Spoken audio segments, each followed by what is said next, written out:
Everybody, it's great to be back here again. Itzamar. I want to give a quick message about the new year, a little bit about the shofar that we blow on the new year. As we all know, people are aware, we hear 100 different sounds of the shofar, 100 of these sounds.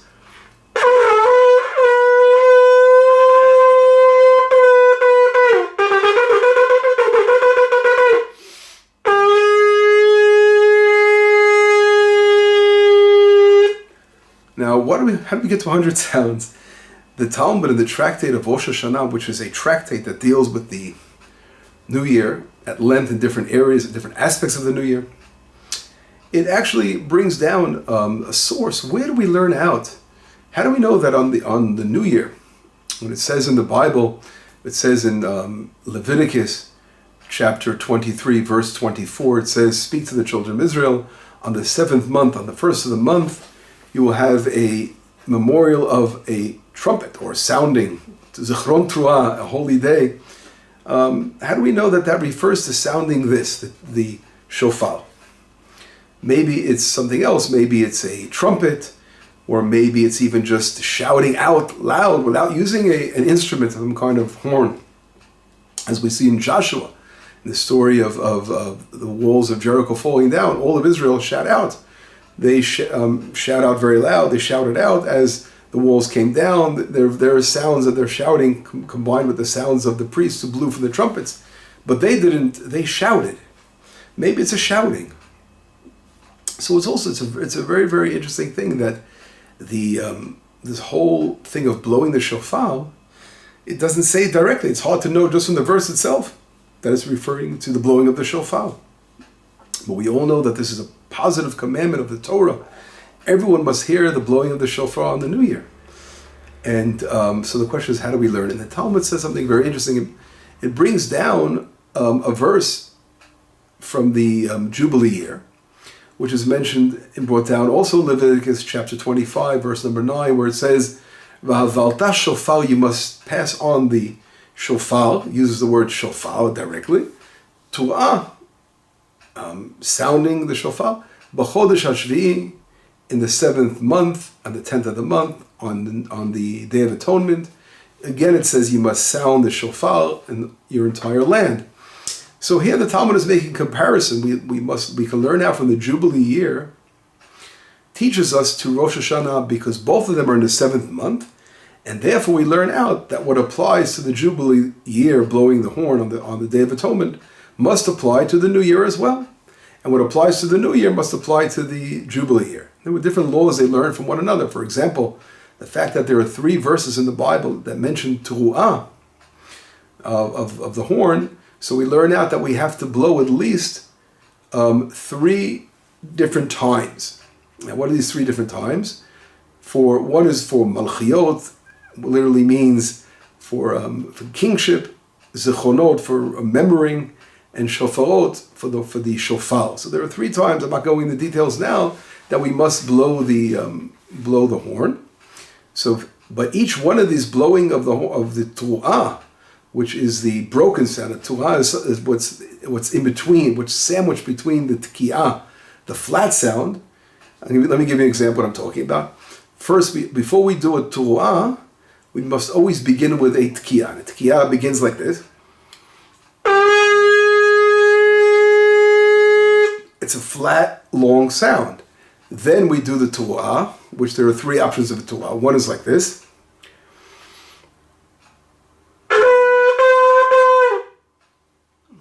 Three short blasts called the Shvarim. Another option is very, 9 blasts at very little small 9 blasts. Or it's a combination of the 2.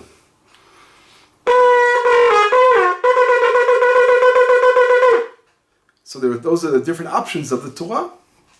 There are different customs, and today in reality we do all of them. But in reality, we have 3 verses that says we must do a Torah, which I said is the middle, the broken sound. But we learn out that just like on the Jubilee, it says V'havalta shofar, you must first pass on the shofar, which refers to a long straight blast. And it says in the same verse afterwards again, ta'aviru shofar, you must pass on again the shofar. After it mentions the tu'ah, the shouting in between, the short blast. So therefore we learn out that every time we do a tu'ah, which means we do the broken sound, we must first have a long blast before and a long blast afterwards. So therefore, since there are 3 verses, we learn out that this must be done 3 times. 3 times 3 is 9. So the minimum amount of blowing a shofar on the New Year, therefore, would take us to 9 blasts. In reality, it's our custom to blow 100, but the minimum that we must blow is 30, because I told you we must take into consideration that each time of the 3 that we must do, there are different ways of doing the tu'ah, the middle blast. And this was founded by a great rabbi named Rabbi Abau from Caesarea in the 4th century, where in order to make sure that we incorporate all customs, this is how Rav Hai Gaon explains it, one of the Gaonim, that in order to incorporate all customs that the Jewish people had, we do all 3 versions of the tu'ah, which again is shvarim or shvarim, first shvarim tu'ah, shvarim and then tu'ah, which are, again, I'll just demonstrate it one more time to get it straight. For example, this is the first column we do, we combine them both. That's the regular tekiah, that's the first blast. Then we do afterwards.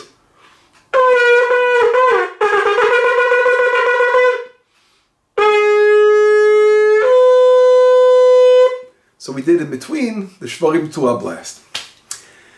After that, we do the other kind, which is the shvarim. We do. That's the simple blast, the tekiah, because before we do the tu'ah, we must always do the tekiah. And then we do the shvarim alone, without the other part. We do like this.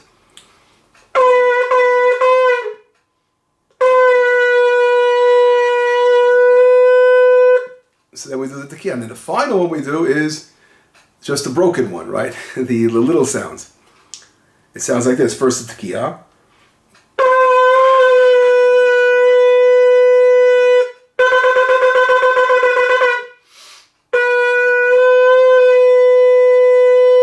And then we do that. So here we see we do all 3 types. That's how we get to 30. Why 30? 9 times 3 is 27, because 3 of them is shvarim tu'ah, as a combination of 3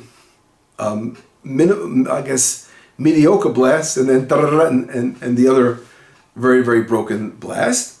And therefore, those are really count. If you count each one as separate entity, we get to 30 blasts. But anyway, what do these blasts mean? What is this all about? So we learn from the Jubilee, we're learning from the New Year, from the Jubilee. In reality, we have to realize that, in life, we're all, the shofar is it's a special mitzvah on the New Year. Because usually, we used to our prayers, we're using our voice, we're saying words. The shofar is the highest level possible that we don't even use words. It's like this kol d'mamad daka. It's like a silent inner cry of our soul. We are returning to our source. And we know that on the New Year, God created man. It wasn't that He created the world on New Year. On the month of Tishrei, the first of the month, it was the day of the creation of man. The world was created on the 25th of the month of Elul, a couple of days ago. Today's the 20, as we move, today is right before the New Year, the 29th of the month, and then we're going right into the New Year, which is, of course, the day of man was created. And we don't usually blow the shofar right before the New Year. And the reason I'm doing it now, because I'm teaching something, and in that case, you're allowed to blow in this situation. So I'm giving you examples of what it's like, what does it mean? So out of a teaching, it's not the same thing as blowing the shofar as we do in the morning in the synagogue, because we usually stop a day in order to confuse the evil forces, the Satan, as we say, and therefore we don't blow on the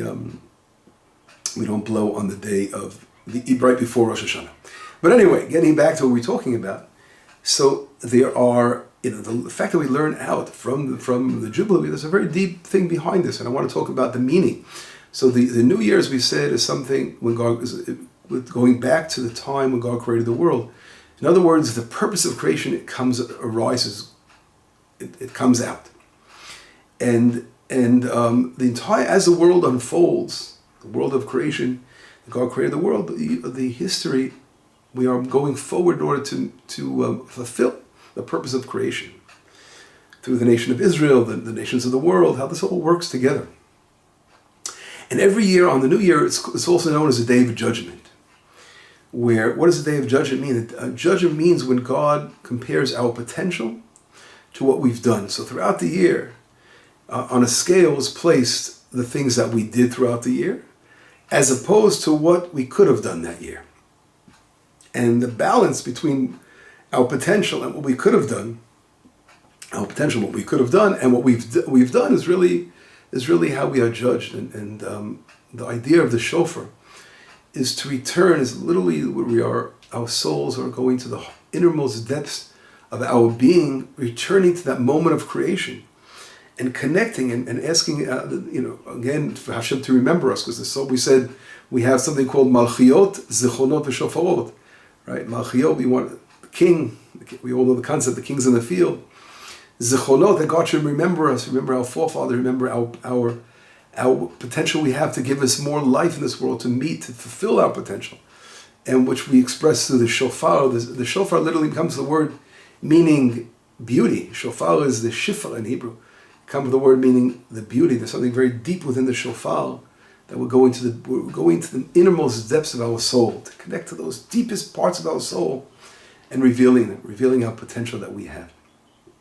And therefore, the connection that the Talmud is making to the Jubilee year, that we learn out from the Jubilee year, on the Day of Atonement, is that what does Jubilee represent? It represents freedom. We all know in the Jubilee year, all the fields went back to the original owners.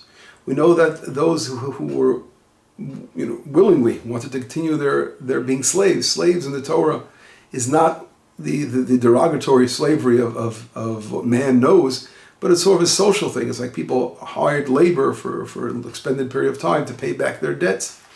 But at the end of the day, God is saying on the Jubilee year, you're all free, you're going back. Why? You're being released totally, because the only one that you're supposed to be a servant to is God himself. And that is true freedom, returning to our innermost essence. And that is really represented within the Jubilee year. This connects to the New Year.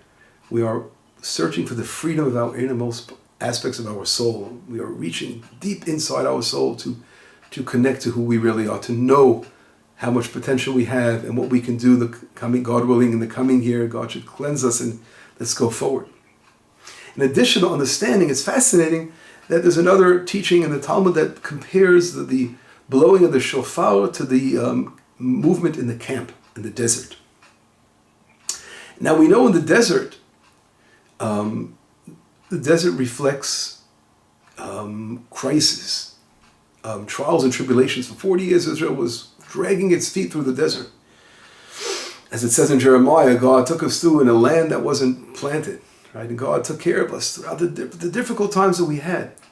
Now, in the Talmud, the other learning out, as I mentioned, is from the camps. When we traveled in the desert, we also blew the horns, and we blew it the same way. But the only difference was in the desert, it was blown not with a shofar, with the horn of a, for example, a sheep, right? A ayil, an adult sheep. But it was blown with chatzotzrot. Chatzotzrot are trumpets. And the Talmud says, if you're comparing it to the desert, so why don't you blow trumpets? Why do we blow with this kind of horn? With the shofar, why do we do it that way? And the Talmud answers because it says in Psalms that Tiku b'chodesh shofar b'kesel yom chagenu. It says that we blow the shofar on the month that is hidden. All of the holidays, they come out in the middle of the month. There's a full moon, most of the holidays. But the holiday of the New Year comes out when the moon is just beginning again. In other words, it's reminding us of that, the hiddenness of our innermost part of our soul. Will go into our root source of how it all began before it comes forward. It envelops, it develops, our potential is met again. And here, the connection and therefore we have to, on one hand, we use a shofar. On the other hand, the reason that the Talmud wants to compare it, our rabbis, the Tanaim, the great masters of the Breitot, the Mishnah time, they want to compare it to the traveling in the desert because they want to say there's another aspect. On this day, as we know, we spoke about the day, on one hand, we're comparing to freedom, going to our innermost source, but we have to always remember the other side is our life experience, the difficult times we go through in life, ups and downs in life, that we have to iron out. And so that connects us to the desert, constantly trying to overcome our trials and tribulations, overcome our crisis, and coming out at the end of the day, surviving them, or with flying colors, and learning from our mistakes and learning from our mishaps. And that's really the other side of this whole picture of what the New Year is all about.